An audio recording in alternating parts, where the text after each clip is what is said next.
Et regardez ceci, un tuyau traverse la rue avec un petit escalier, les enfants doivent monter le petit escalier. J'étais sur le balcon et il m'a lancé quelque chose. Heureusement que mon balcon est fermé. À 10 roubles la partie. Ce sont de petites mises. Tu l'as eu. Les usines ont toujours été là, mais avant elles étaient plus négligées et maintenant elles sont mieux entretenues. Les Russes eux-mêmes disent que la Russie est un pays européen avec une âme asiatique. Eh bien, derrière moi se trouve l'obélisque qui sépare symboliquement l'ancien continent européen de l'Asie. Ici, vous pouvez voir l'emblème aux 2 aigles, le blason russe et cette ligne sur laquelle je me trouve en ce moment. Ici, c'est l'Asie ou l'Europe. Précisément ici, sur les pentes des monts Oural, ce qui était traditionnellement considéré comme la frontière naturelle entre ces 2 continents, commence une nouvelle vidéo, une nouvelle aventure, pour en apprendre un peu plus sur ces peuples et leurs habitants. Allons-y. Les monts Oural s'étendent sur 2500 km de l'océan Arctique aux steppes du Kazakhstan. Bien que peu élevés, ils possèdent une grande richesse minérale et ont historiquement servi de passage pour d'importantes migrations et populations nomades. Les Scythes, Huns et Mongols ont traversé ces terres qui ont toujours été habitées par des populations autochtones, avant l'arrivée des Russes. Les Komi, Mansi, Khansi, Hanti et Bachkirs ont vécu ici pendant des siècles, pratiquant élevage, chasse et commerce des fourrures. En fait, les précieuses fourrures de la région ont été l'une des raisons qui ont attiré, sous le règne d'Ivan le Terrible, l'intérêt des Cosaques du Tsar à explorer et s'installer dans ces territoires. Au XVIe siècle, puis au XVIIIe, le tsar Pierre le Grand transformerait la région en ordonnant l'exploitation du fer et du cuivre, et en créant de grandes fonderies et usines qui ont renforcé la puissance militaire de l'Empire. Après la construction du Transsibérien et plus tard, pendant l'époque soviétique, l'importance de l'Oural s'est multipliée de façon exponentielle. La région a fait l'objet d'une repopulation et d'une industrialisation intensive. Yekaterinbourg, Tcheliabansk et Magnitogorsk furent des centres majeurs de l'industrie lourde et de la métallurgie. Et même aujourd'hui, elles le sont toujours. Cette fois-ci, le destrier qui m'accompagnera dans ce périple est une voiture chinoise à essence que je n'avais jamais conduite auparavant, mais qu'on voit de plus en plus sur le marché russe. En le conduisant sur les longues routes droites traversant d'immenses forêts de bouleaux et de conifères, j'ai vu de nombreux camions de marchandises témoignant de l'industrie locale dynamique, ainsi que de nombreux lacs et marécages au milieu des forêts. Et des annonces pour devenir opérateur de drone dans l'armée, avec 2 000 € de salaire et 10 000 € de prime à l'embauche. Après environ 3 heures sur la route, j'ai enfin aperçu à l'horizon les cheminées fumantes de Tcheliabansk, une ville industrielle qui a parfois été décrite comme l'une des plus grises et déprimantes du pays.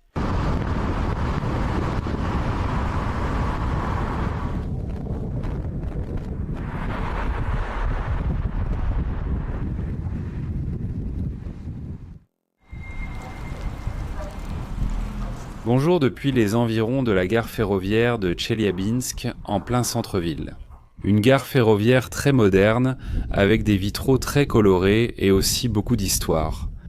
J'ai décidé de venir ici parce que, même si la ville de Tcheliabinsk a été fondée au début du XVIIIe siècle comme un fort pour protéger la population russe, la ville a commencé à prendre de l'importance au début du XXe siècle, lorsque le Transsibérien a été achevé, ce que l'on appelle la Grande Route de Sibérie, la Grande Route sibérienne. Par ici, par Tcheliabinsk, de nombreux colons venus de cette partie européenne passaient temps, désireux de trouver un avenir meilleur dans la région de l'Extrême-Orient. Maintenant, je vais faire une petite promenade matinale dans Tcheliabinsk en cette matinée ensoleillée, même s'il fait frisquer, comme il ne pourrait en être autrement dans l'Oural. C'est étrange, j'ai passé la matinée à entendre des avions de chasse, pas des avions commerciaux. Ensuite, j'ai lu qu'il y a ici une base, ou un aérodrome, je ne sais pas comment dire, militaire, et c'est pour ça qu'il tourne en permanence.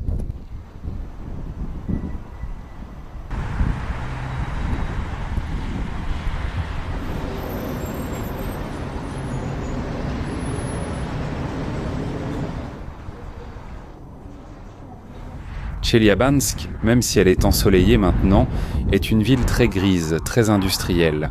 Cette avenue est agréable, non ? Ici, il y a quelques bâtiments qui ont été rénovés et ils ont l'air mieux. En revanche, dès que tu quittes la rue principale, tu trouves de la saleté et des tuyaux, sûrement pour le gaz.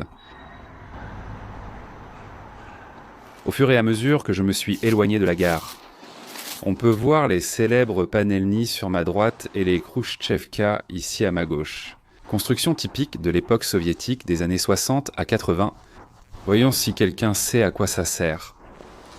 Je vous le dis maintenant, c'est pour accrocher les tapis, autrefois courants dans les maisons, mais de moins en moins aujourd'hui. Le style est devenu plus minimaliste, alors qu'avant, les maisons russes s'étaient un peu été remplies de lits de tapis à grands motifs.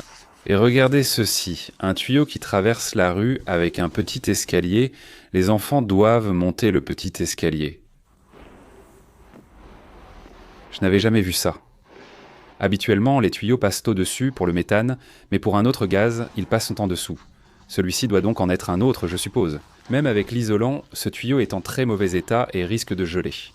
Bonjour s'il vous plaît, où se trouve le marché central là-bas devant? Par là, tout droit. Ah bien, merci, comment est-ce la vie ici?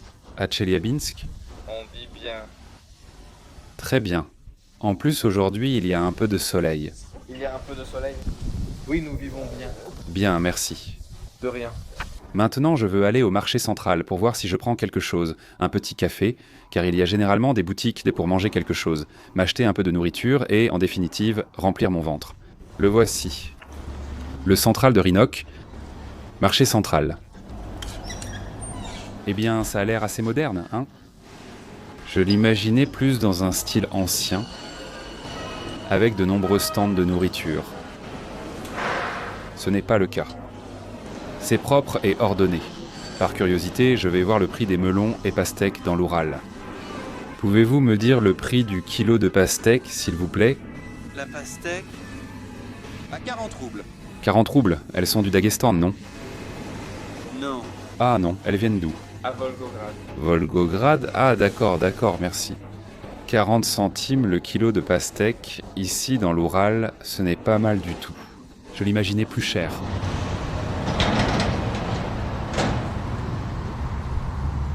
Dans toutes les villes de Russie de taille moyenne, comme Tcheliabinsk, où vivent près de 2 millions de personnes, il y a toujours un parc de la Victoire, le parc Papiette, et ici ce n'est pas une exception. Comme il fait beau aujourd'hui, je suis venu me promener pour voir ce que les gens font ici lors d'une journée ensoleillée.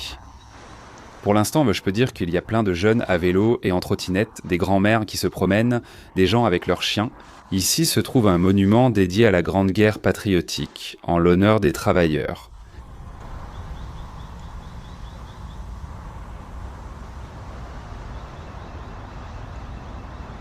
Regardez pour voir que je ne vous mens pas, c'est Constant, là vous l'avez, le chasseur.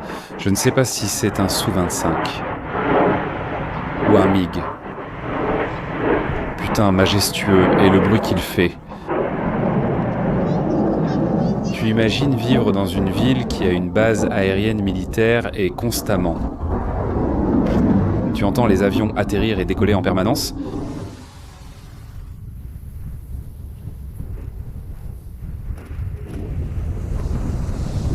Et là, un autre. Celui-ci est différent du précédent.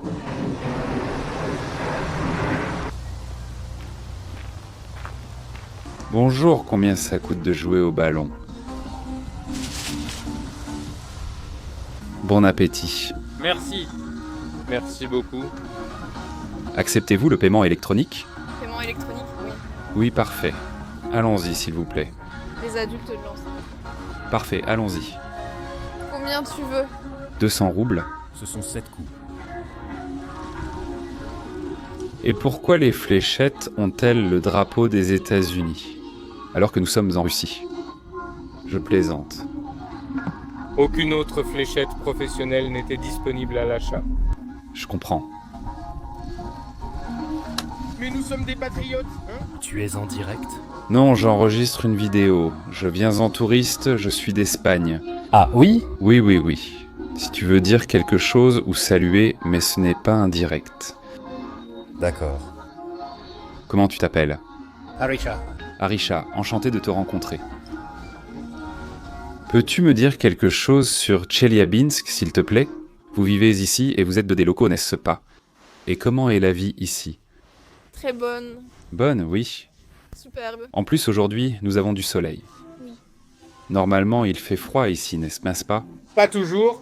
Mais l'été a été plutôt froid. L'an dernier, il a fait très chaud. On ne savait pas où aller. Et qu'est-ce que tu fais normalement ici pour t'amuser? On mange et on tape sur le sac de frappe. Tu peux le tenir? Je ne veux pas déranger. Je le tiens, vas-y. Ça me gêne, tu es en train de manger.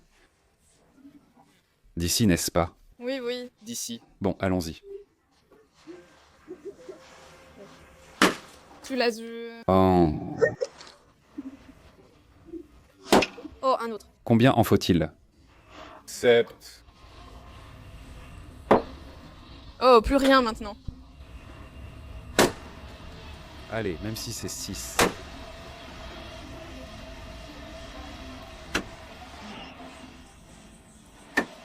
Tu es un vrai tireur d'élite. 4 en tout, très mauvais. Je n'ai pas gagné, merci. Combien coûte celle de boxe? 10 roubles. 10 roubles, allons-y. Je traîne avec les gars d'ici, de Tcheliabinsk. Gratuit? Non, je vais payer. Nous avons la clé. Eh bien, merci beaucoup alors.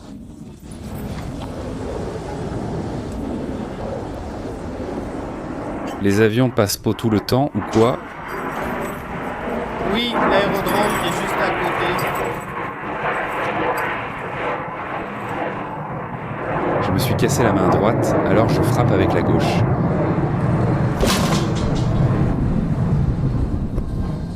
Qu'est-ce que tu penses du coup? C'est bien. 900. Pas mal, n'est-ce pas? C'est parfait.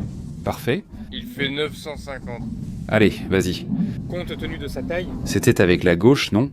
Avec la droite, il aurait frappé plus fort. Oui, t'aurais battu le record. Bien sûr. Je n'aimerais pas mettre mon visage là. Tout le monde dit la même chose, pour une raison quelconque. Ce n'était pas si fort. Oh non, ça va. Bien joué. 933. 933?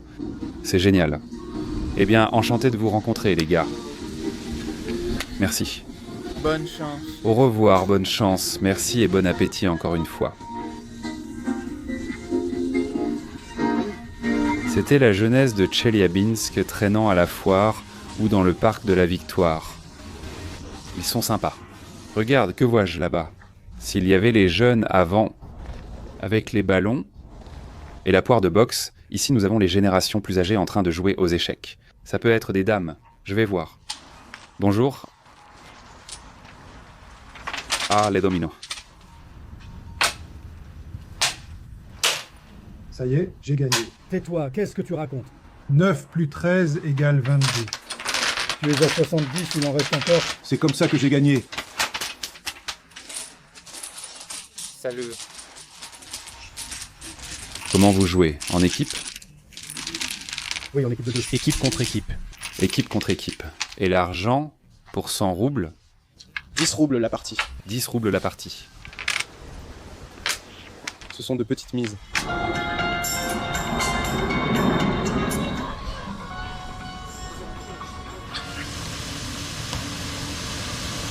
Vous voyez ici encore plus de jeux pour enfants. Bonjour. Avec Bob l'éponge, des matelas. Et un petit parc d'attractions. Ce sont les choses typiques que vous pouvez trouver dans les parcs de la Victoire, partout en Russie. Regardez, et ici, le tir, une autre chose très typique. Bonjour. Salut, comment ça va? Bien, merci. Et vous? Très bien. Comment vivez-vous à Tcheliabinsk? Je suis touriste. Tout va très bien. Très bien. Tout va bien? Oui. C'est amusant? C'est amusant? Oui. Merci. Le compatriote joyeux. Une chose dont je me souviens maintenant, c'est... Tcheliabinsk est devenu célèbre, il y a quelques années, pour avoir été l'endroit où un énorme météorite est tombé, blessant plus de 1000 personnes. Viviez-vous ici lors de la chute de la météorite? Oui, nous vivions ici. Il y a eu des victimes, non? Non, il y a eu des blessés. Il n'y a pas eu de blessés. Mais moi, on m'a bien poussé. Ah oui? J'étais sur le balcon et il m'a poussé. Heureusement que j'ai un balcon fermé. Si le balcon n'avait pas été fermé, je serais tombé du 7e étage. Tu plaisantes? C'est la vérité. Vous ne pouvez pas imaginer la puissance de l'onde de choc. En sortant sur le balcon, la déflagration m'a poussé de côté. Et les fenêtres sont tombées? Beaucoup de maisons ont été endommagées. Oui. Et vous l'avez vu ou vous l'avez juste ressenti? Nous l'avons vu voler. Nous pensions que c'était un avion, comme une traînée d'avion. Et vous, que faites-vous par ici? Je suis touriste, je voyage et je filme une vidéo. D'où venez-vous? Je viens d'Espagne. Merci beaucoup de parler avec nous. Nous avons bien parlé. Comment vit-on à Tcheliabinsk? Nous vivons très bien. Ah oui? Oui. Ils disent que c'est parfois ennuyeux, non? Pourquoi ennuyeux? Allons au parc. Et à 4 heures, on va danser? Ah, vous allez à un bal. Il y a de la musique pour les retraités. Allons-y. Nous restons actifs. Ah, actives. Nous écouterons de la musique. Venez avec nous. Très bien, merci beaucoup. La musique débute à 16h. Très bien, merci, à bientôt. Les grands-mères. Pour qu'on arrête de dire que les Russes d'au-delà de l'Oural et de Sibérie sont sérieux.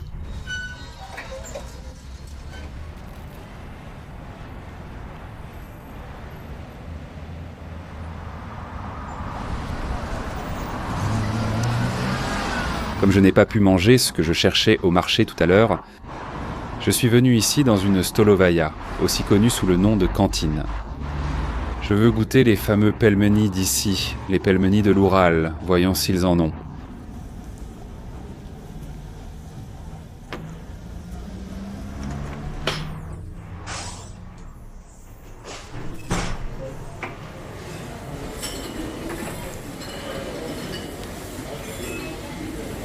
Mon Dieu.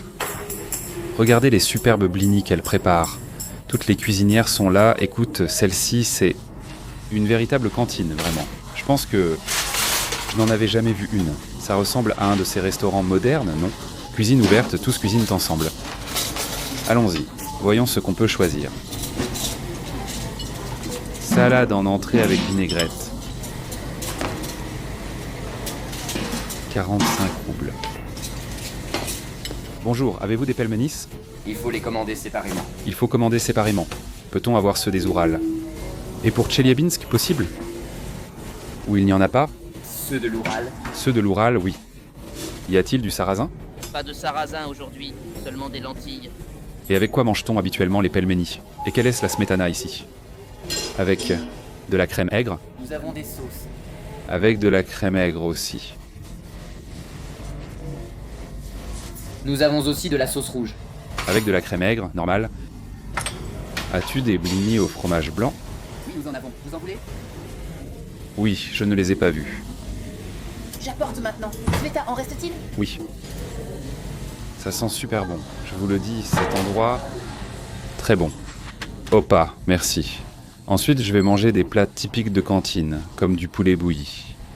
Des blinis farcis à la viande, du poulet rôti, un steak à la russe, des soupes. À boire, je prendrai une compote. Allez. Fruits déshydratés, un petit morceau de pain, ça et des pelmenis de l'Oural et un café, s'il vous plaît. Café noir ou café américain?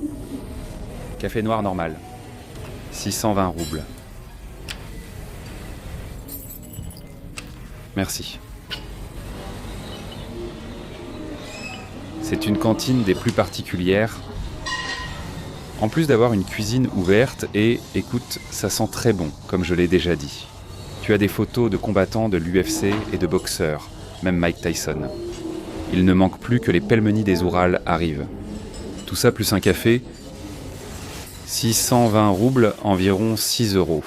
Une salade vinaigrette qui est à la betterave et je crois avec de la ciboulette, puis celle-ci avec du radis et du concombre, et ces crêpes, des blinis fourrés au fromage blanc, une cuisine simple, mais infaillible. Et les voilà.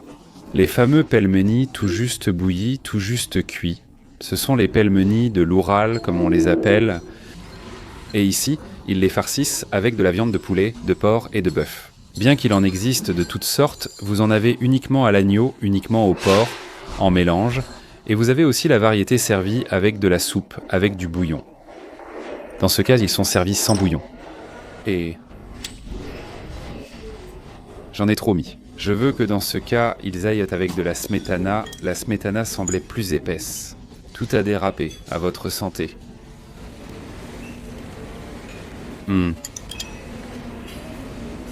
Délicieux. Vraiment délicieux.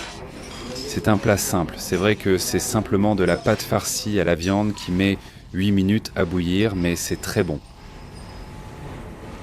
Eh bien, les pelmini sont déjà terminés et maintenant je vais passer au blini, les crêpes fourrées au fromage blanc. Je prends mon café et je mets le cap vers la prochaine destination, vers Magnitogorsk.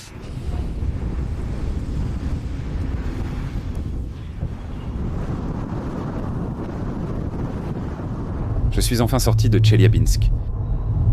Il y avait un sacré embouteillage. Maintenant, direction Magnitogorsk, comme je l'ai dit. Dès que tu sors de Tcheliabinsk, on remarque la différence sur les routes. Elles sont d'un cran inférieur en qualité, en plus d'être petites. Maintenant, je roule sur une sorte de route secondaire. Et pourtant, Magnitogorsk est aussi une ville de taille moyenne, voire grande. Ce n'est pas une petite ville. Selon les standards espagnols, ce n'est certainement pas le cas. Cela dit, le paysage est magnifique. Ce sont les purs Oural, des forêts, des champs, quelques petits lacs par-ci par-là, du bétail en train de paître.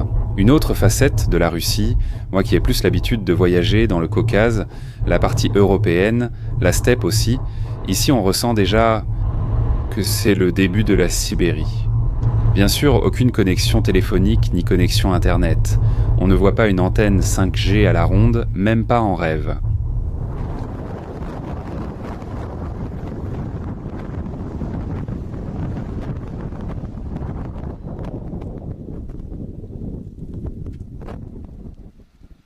Les vaches sont énormes, magnifiques. Les vaches de l'Oural, les voilà. Elles traversent tranquillement la route. Et ce que vous voyez là-bas, au fond, c'est ce qui était une ancienne ferme collective et qui, d'après ce que je vois, fonctionne encore aujourd'hui. Regardez l'énorme remorque de foin que ce tracteur transporte.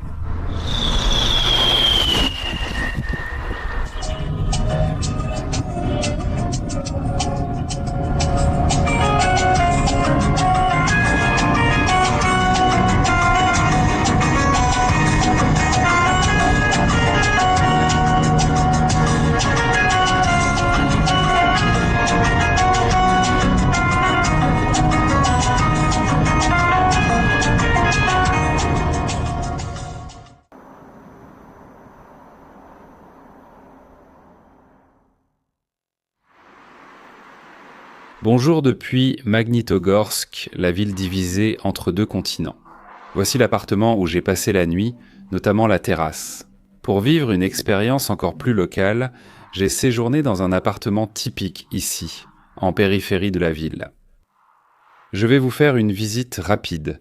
Ça me rappelle beaucoup l'appartement dans lequel j'ai commencé à vivre quand j'ai déménagé à Moscou. Les premiers mois, voire la première année. Un appartement d'une pièce avec la cuisine, un salon et la chambre, tout en un hall d'entrée avec ses meubles me rappellent énormément l'endroit où je vivais. Et la salle de bain? La machine à laver est évidemment présente dans la salle de bain. Les toilettes? Et la baignoire, la voici. Et si vous vous demandez où est le bidet, eh bien le voici aussi. Avoir les tuyaux à découvert demande de la prudence, car les toucher peut brûler. C'est justement ça, ça sert à accrocher les serviettes et tu les assèches en un rien de temps. Il ne fait jamais froid dans ces maisons. Le gaz est toujours à fond, le chauffage aussi. Et ça, cette couette, cette couverture est mythique. Je l'avais aussi, celle avec le panda. Que de souvenirs. Dormir ici ce soir m'a coûté 1800 roubles. Le loyer mensuel varie entre 120 et 200 € à peu près, et acheter un appartement comme ça ici à Magnitogorsk coûte entre 14 000 et 30 000 €. Ça dépend, j'imagine, du niveau de luxe que tu as dans les meubles. Celui-ci est assez simple, pour être honnête. Au XVIIIe siècle, un petit fort fut construit à cet endroit. On peut dire que Magnitogorsk est né et existe principalement grâce au développement de l'industrie lourde au début du XXe siècle. Découverte d'une anomalie géologique, la montagne Magnitnaya, composée presque entièrement de fer pur. ajoutée à la mise en œuvre du premier plan quinquennal de Staline dans les années 30, a fait de cette ville la première ville entièrement planifiée de l'Union soviétique, fondée en 1929. Pour transformer une économie agricole en superpuissance industrielle, les soviétiques avaient en cet objectif. Magnitogorsk serait la première d'une longue liste de villes planifiées à travers tout le pays, orientées vers l'industrie et où l'on cherchait à intégrer emploi, logement et loisirs, le tout conçu et construit pratiquement à partir de zéro. Curieusement, celle qui allait devenir l'exemple de la ville industrielle soviétique réussie s'est inspirée des aciéries capitalistes des États-Unis. Plus précisément, de l'usine métallurgique que la US Steel Corporation possédait à Gary, dans l'Indiana. Plus de 800 étrangers des États-Unis, d'Italie, d'Allemagne, d'Angleterre et d'Autriche ont aidé à construire l'usine avec de jeunes soviétiques, des paysans, des relocalisés et des prisonniers. Tout au long des années 30, les premiers hauts fourneaux, laminoirs, lignes de chemin de fer et de tramway, logements et bâtiments d'État ont été construits. En 10 ans, la population de la ville est passée de quelques dizaines à 140 000 personnes. Cependant, le tournant pour la ville arriverait en 1941 avec le début de l'attaque allemande contre l'Union soviétique. C'est alors que les soviétiques, craignant de perdre leurs principales usines, situées les près du front, les ont déplacées vers un endroit sûr à l'arrière, beaucoup d'entre elles au-delà de l'Oural. À Magnitogorsk sont arrivés des éléments de 34 usines venant de la mer d'Azov, Zaporijia, Leningrad, Kharkov, Moscou et Mariupol, dont un laminoir pour blindage. Durant le conflit, le complexe industriel de Magnitogorsk dut doubler sa production et fonctionner jour et nuit sans interruption. Son niveau de production était tel que, selon certains calculs, l'acier de Magnitogorsk a servi à produire un tiers de l'artillerie et la moitié des chars utilisés par les soviétiques pendant le conflit, ce qui lui a valu le surnom de tombe de Hitler. Aujourd'hui, Magnitogorsk compte environ 400 000 habitants et reste un lieu important pour l'industrie sidérurgique de la Russie. Lors de cette promenade, ma première halte a été le monument appelé Arrière-Front, dédié aux efforts de la ville pendant la Grande Guerre patriotique, où l'on peut voir l'ouvrier remettre une énorme épée aux soldats. Ce monument fait partie d'un triptyque, je ne sais pas comment l'exprimer, dans lequel sont également inclus l'appel à la victoire, qui se trouve à Stalingrad, enfin à Volgograd, et une autre qui se trouve à Berlin, où l'on voit un soldat tenant une épée et détruisant un symbole nazi, une croix gammée. Les trois ont pour motif une épée, et cela symbolise le processus par lequel, ici à Magnitogorsk, on fabriquait les armes et les envoyait au front, à Stalingrad on combattait, et à Berlin, enfin, la victoire tant attendue a été remportée. Magnitogorsk, qui est une ville particulière, fait partie du petit groupe de villes dont une partie se trouve sur un continent et l'autre sur un autre. Dans ce cas, cette partie de la ville que vous voyez là, qui est remplie d'usines, c'est l'Asie. Voici la rivière Oural, et là où je me trouve en ce moment, c'est géographiquement l'Europe. Cela se produit dans d'autres villes, comme Istanbul par exemple, Suez ou Orenbourg, un peu plus bas sur le cours de la rivière Oural. Toutes ces usines que vous voyez là occupent un territoire immense. C'est pratiquement de la même taille, si vous regardez sur la carte, que la ville qui se trouve sur cette rive. Aujourd'hui, si vous vous approchez d'ici, vous pouvez voir les usines fumées fonctionner à plein régime. Toutes ces usines sont métallurgiques, et le fer est l'un des matériaux les plus abondants par ici. Comme vous pouvez l'imaginer, toutes ces émissions affectent la ville et l'air, la qualité de l'air de la ville. Et même si des projets sont en cours pour améliorer la qualité de l'air, oui, Magnitogorsk a aussi été réputé pendant de nombreuses années comme faisant partie du groupe des villes les plus polluées du monde. Le monument est immense, mais pas plus que la mère patrie t'appelle à Volgograd. Regardez, pour que vous ayez une idée, voici le pied du soldat. Et voici ma main. L'inscription est visible ici, près du monument, 1941-1945. Ces années-là ont été dures, la mémoire ne s'effacera pas. Je suis intéressé de savoir comment on vit ici. Nous vivons bien. Je suis né ici. Vous êtes né ici. J'ai 80 ans et ai toujours vécu ici. Et comment tout cela a-t-il changé? Vous ne pouvez pas imaginer à quel point cela a changé. C'est incroyable. En quel sens? Comment nous vivions, l'asphalte, les arbres. Je me souviens que c'était une zone terrible, mais maintenant c'est très bien. Maintenant c'est très bien? Tout semble mieux à première vue. Oui. Oui, Les usines ont toujours existé, non? Les usines ont toujours été là, oui, mais elles étaient plus négligées. Et maintenant, elles sont mieux entretenues. La fumée... Il y en a moins. Oui, il y en a moins, oui. Je comprends, oui, c'était trop. Là-bas, c'est tellement beau. Maintenant, la zone industrielle est jolie, avec des fleurs et tout. Vous vous sentez plus européenne ou plus asiatique? Parce que vous savez qu'on considère que c'est la frontière entre l'Asie et l'Europe. Eh bien, je ne sais pas. Je suis né ici, sur la rive droite. La rive droite, c'est l'Europe. J'aime cet endroit, celle d'en face. Pas tellement. Je comprends. J'aime beaucoup ici. En général. Surtout, la ville est devenue méconnaissable. Je vis ici et je suis heureuse. Ça donne envie de vivre. C'est bien d'entendre ça. Quand je me souviens de mon enfance, tout était plus difficile. Tout demandait beaucoup d'efforts. Et tes proches travaillaient à l'usine? Probablement oui. Mes parents travaillaient à l'usine, le frère de mon père, mon frère et mon mari y travaillaient aussi. J'ai entendu dire que le salaire à l'usine était meilleur que pour un travail normal, c'est vrai. Pour dire les choses franchement, ils sont venus ici pour construire Magnitogorsk, ils sont venus à l'usine et ils ont fini par y travailler. Je comprends. Le salaire, bien sûr, était meilleur qu'à d'autres emplois en ville. Oui. Mieux à l'usine. Alors, vos proches ont travaillé ici pendant la Grande Guerre? Oui? Mon père, il était en réserve ici. Et il fabriquait les obus. Il dormait là, dans l'usine. Il dormait là-bas. Il travaillait sans arrêt. Oui. C'est intéressant. C'est ainsi que travaillait mon père. Et nous étions 5 enfants. Ils ne l'ont pas emmené, mais ils travaillaient pour la guerre. Oui, je comprends. Ici, eh bien, on produisait beaucoup d'armements et d'acier pour les véhicules blindés. Oui. La moitié des charges est entendue. J'ai entendu dire qu'ici, à Tcheliabinsk et ici chez nous, tout était produit. Il y avait même des ouvriers qualifiés et formés qui y vivaient et y travaillaient. Eh bien, vivre, ils travaillaient jour et nuit là-bas, tout pour le front, sur le monument. Arrière-front, tu vois un soldat et un ouvrier. C'est mon père. Ah oui. Je dis toujours que cet ouvrier, c'est mon père, Stéphane. Comme l'ouvrier. À mes enfants et à mes petits-enfants, je leur dis comme ça, c'est mon père. Compris, bien sûr. Il est venu construire Magnitogorsk, je ne sais pas en quelle année, peut-être dans les années 30. La ville est née en 1929 et il est resté pour y travailler.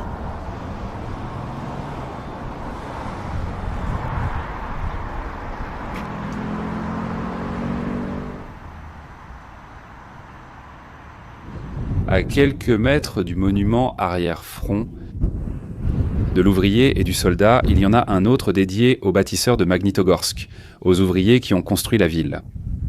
Comme le disait cette grand-mère, une main qui tient un morceau de fer, un morceau de roche et l'inscription qui dit « Nous vivions sous des tentes avec une fenêtre verte lavée par la pluie et séchée par le soleil, et nous faisions des feux dorés sur les pierres rougeâtres. » Magnitogor, la montagne de Magnitoï, c'est pour cela qu'on l'appelle Magnitogorsk, parce que c'est la ville au pied ou près de la montagne Magnitnaïa.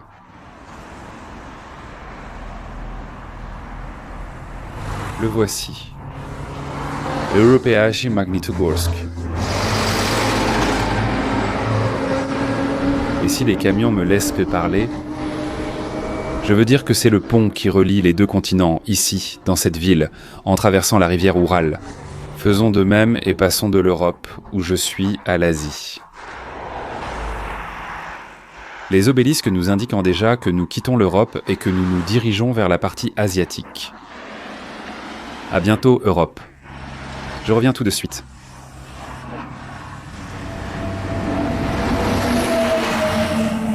Eh bien, et le va-et-vient des camions est constant, hein? Comme c'est souvent le cas dans toutes ces villes industrielles, des camions vont et viennent, chargés de marchandises et de matériaux. Waouh! Régalez-vous un instant, avec la beauté de la rivière Oural. Et me revoilà, à la frontière entre l'Europe et l'Asie. En ce moment, je suis au milieu de deux continents. Combien de fois peut-on le dire ?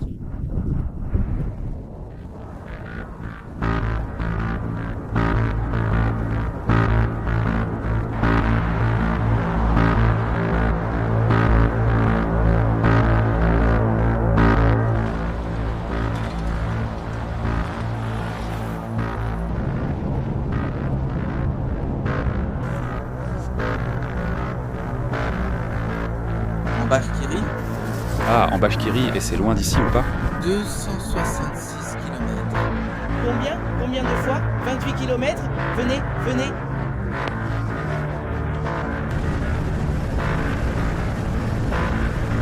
Un petit supermarché à l'intérieur de la gare.